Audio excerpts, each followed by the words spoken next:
متتبعي قناة عالم الصيدلة، مرحبا بكم في فيديو جديد آخر.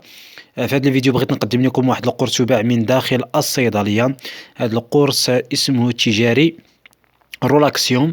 بطبيعة الحال فيه مكونين أساسيين، يعني فيه مكون مغنيسيوم وكذلك مكون ديال لا فيتامين بي 6.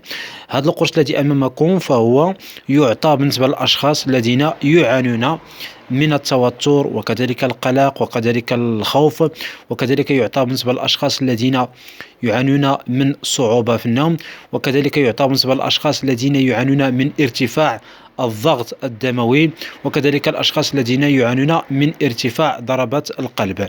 بطبيعة الحال هذا القرص الذي أمامكم بطبيعة الحال فهو دوره هو تهدئة الأعصاب على مستوى الجسم ككل. هذا القرص الذي امامكم بطبيعه الحال فهو يباع بثمن ديال 87 درهم. طريقه الاستعمال ديال هذا القرص بطبيعه الحال فهو يعني تؤخذ حبه واحده في المساء، يعني قبل النوم، يعني بساعتين او 3 ساعات. اذا هذا فيما يخص الفيديو، نتمنى ان تكونوا استفدتوا.